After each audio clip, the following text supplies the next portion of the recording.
हरितालिका तीज। हरितालिका तीज इस बार सन 2023 को 18 सितंबर को पड़ रही है। हालांकि तृतीया तिथि 17 सितंबर को 11:08 से प्रारंभ है और वो 18 सितंबर को 12:30 तक रहने वाली है, परंतु क्योंकि हमें उदया तिथि की तृतीया 18 सितंबर को मिल रही है, इसलिए हमें सबको मिलजुल कर 18 सितंबर को ही हरितालिका का व्रत मनाना चाहिए। हरितालिका व्रत 18 को मनाने का एक और महत्वपूर्ण कारण है, क्योंकि 18 सितंबर को तृतीया चतुर्थी युक्त है और चतुर्थी युक्त तृतीया सर्वश्रेष्ठ योग माना जाता है हरितालिका को मनाने का। इसलिए हरितालिका तीज 18 सितंबर को ही इन स्त्रियों द्वारा रखे जाने वाले प्रमुख व्रतों में से एक व्रत है। इसे व्रतराज के नाम से भी जाना जाता है, क्योंकि ये सभी व्रतों में सबसे ज़्यादा कठिन व्रत माना जाता है। इस व्रत के नियम बहुत कठिन होते हैं। अविवाहित लड़कियां भी इस व्रत को रखती हैं अपने लिए मनवांछित वर की प्राप्ति के लिए। ऐसा माना जाता है अगर अविवाहित लड़कियां इस व्रत को करती हैं तो उन्हें एक बहुत अच्छा लाइफ पार्टनर मिलता है। हरितालिका तीज इतना महत्वपूर्ण क्यों है, इसे जानने के लिए हमें इसकी कथा को सुनना पड़ेगा। तो आइए अब हम हरितालिका की कथा को सुनते हैं। पौराणिक मान्यताओं के अनुसार जब माता सती ने अपने पिता के यज्ञ में जाकर अपने पति भगवान शिव के अपमान के फलस्वरूप अपने देह को अग्नि में प्रवेश करके त्याग दिया था, तब भगवान शिव बहुत ही ज़्यादा क्रोधित और दुखी हो गए थे। अतः इसके बाद वे एक लंबी समाधि में चले गए। तब माता सती ने भगवान शिव से पुनर्मिलन के लिए 108 बार जन्म लिया, जिनमें से 107 जन्म में वे भगवान शिव को प्राप्त नहीं कर सकी। इसके बाद 108वें जन्म में उन्होंने इस व्रत को किया, जिसके फलस्वरूप वे भगवान शिव को अपने वर रूप में प्राप्त। अपने 108वें जन्म में माता सती पर्वतराज हिमालय के यहाँ उनकी पुत्री पार्वती के रूप में पैदा हुई।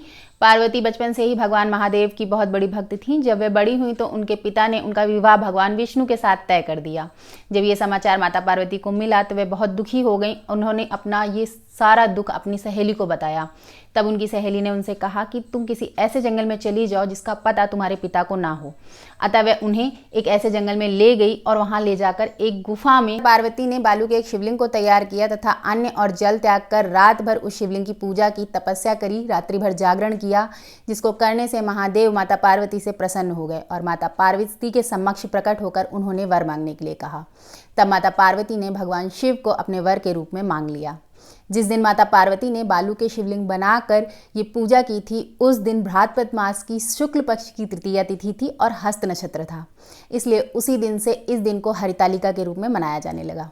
दूसरे दिन माता पार्वती ने शिवलिंग को गंगा जी में प्रभावित किया और अपनी सहेली के साथ व्रत का पारण किया। तब तक उनके पिता उन्हें ढूंढते हुए वहां पहुंच गए। तब माता पार्वती ने सारा हाल अपने पिता को बतला दिया। पर्वतराज हिमालय अपनी पुत्री का विवाह महादेव से करने के लिए तैयार हो गए और कुछ समय पश्चात माता पार्वती का विवाह भगवान शिव से करा दिया गया। इसीलिए इस व्रत का इतना महत्व है, क्योंकि ऐसा माना जाता है कि महादेव ने माता पार्वती से कहा था कि जो भी स्त्री, जो भी लड़की इस व्रत को रखेगी उसे मनवांछित वर की प्राप्ति होगी। इसलिए इस व्रत की इतनी महत्ता मानी जाती है।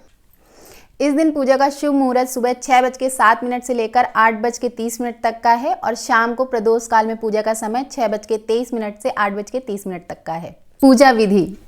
पूजा विधि में वैसे हम सब लोग जानते हैं कि इस व्रत को निर्जला रहा जाता है, तो सभी महिलाएं और जितनी भी लड़कियां हैं जो इस व्रत को रह रही हैं वे 24 घंटे निर्जल इस व्रत को रहती हैं।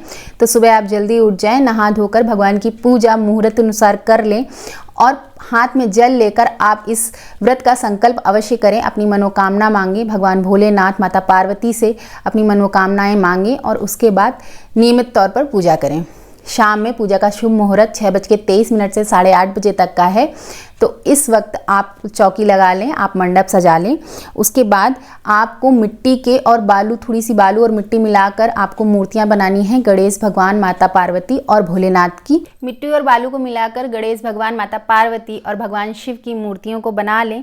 उन मूर्तियों को केले के पत्ते के मंडप में स्थापित कर दें। फिर पानी से उनका अभिषेक करें। इस तत्पश्चात उनका पंचामृत से अभिषेक करें और दोबारा फिर से पानी से स्नान करा दें। इस पूजन को पूरा 16 श्रृंगार के साथ करना चाहिए। जो भी विवाहित महिलाएं हैं वो 16 श्रृंगार के साथ इस व्रत को करें। हाथों में मेहंदी अवश्य लगा लें और जो भी कुंवारी कन्याएं हैं वो भी श्रृंगार करके इस व्रत को करें। आपने जो भी पूजन सामग्री बनाई है उन सब को भगवान शिव पर चढ़ा दें।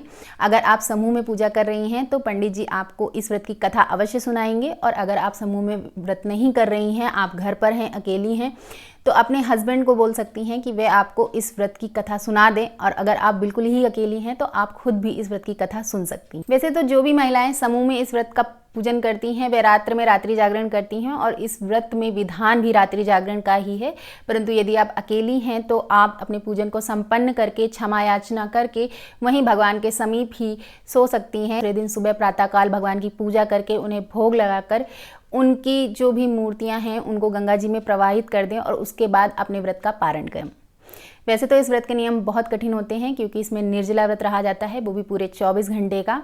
इस दिन रात में रात्रि जागरण का भी विधान है। इस व्रत की पूजा 4 पहरों में होती है, 6 से 9, 9 से 12, 12 से 3 और फिर 3 से 6 बजे तक की। इस विधान को करने के लिए बहुत सारी महिलाएं एकजुट हो जाती हैं और रात्रि भर जागरण करती हैं, भजन कीर्तन करती हैं। इस व्रत में 16 श्रृंगार करने चाहिए। आप पूरे 16 श्रृंगार करके इस व्रत को करें। अब हम ये जानते हैं कि यदि आप अविवाहित हैं और आपकी विवाह में अड़चन आ रही है तो आप अपनी जन्म राशि अनुसार ऐसे कौन से उपाय कर सकती हैं जिसको करने से आपकी विवाह में आ रही अड़चन दूर हो जाए। तो चलिए अपने राशि चक्र को स्टार्ट करते हैं। राशि, यदि आप मेष राशि के जातक हैं तो इस दिन आपको माता पार्वती को श्रृंगार का सामान चढ़ाना चाहिए और गुलाब के फूल चढ़ाएं। भगवान भोलेनाथ को गन्ने के रस से अभिषेक कराएंगे तो लाभ होगा। वृषभ राशि, वृषभ राशि के जातकों को इस दिन शिवलिंग को पंचामृत से स्नान कराना चाहिए और गुलाब के पुष्प अर्पित करने चाहिए, और कोई सुगंधित चंदन उन्हें चढ़ा सकते हैं। मिथुन राशि, मिथुन राशि वाले जातक माता पार्वती को हल्दी अर्पित करें और भगवान शिव को सफ़ेद चंदन अर्पित कर सकते हैं, लाभ होगा। कर्क राशि के जातकों को इस दिन माता पार्वती पर श्रृंगार का सामान अवश्य चढ़ाना चाहिए और भगवान शिव पर मीठे दूध का अभिषेक करें, लाभ होगा। सिंह राशि, सिंह राशि के जातकों को इस दिन पीले फूल माता पार्वती और भगवान शिव पर चढ़ाने चाहिए। आप पीले फूल से माता की चौकी को सजा भी सकते हैं, उसका श्रृंगार भी कर सकते हैं। कन्या राशि, कन्या राशि के जातकों को इस दिन भगवान शिव पर बेलपत्र अवश्य चढ़ाना चाहिए, और आप पूजा यदि हरे कलर के वस्त्र पहन के करेंगे तो शुभ होगा। तुला राशि, तुला राशि के जातकों को इस दिन भगवान शिव को पंचामृत से अभिषेक करना चाहिए। आपके विवाह में आ रही अड़चनें दूर होंगी। वृश्चिक राशि, वृश्चिक राशि के जातकों को इस दिन भगवान शिव और माता पार्वती की पूजा पीले या लाल कलर के वस्त्र पहनकर करनी चाहिए और भगवान शिव पर दूर्वा अवश्य चढ़ाएं। धनु राशि, धनु राशि के जातकों को लाल कपड़े पहनकर भगवान का पूजन करें और भगवान को लाल कलर के फूल भी अर्पित करें।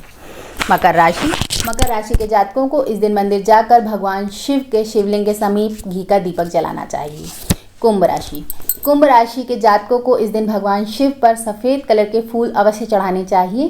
केतकी के फूल ना चढ़ाएं, क्योंकि केतकी के फूल शिवलिंग पर चढ़ाने नहीं चाहिए। इसके अतिरिक्त कोई भी सफ़ेद फूल आपको मिलता है वे भगवान शिव और माता पार्वती पर अवश्य चढ़ाएं।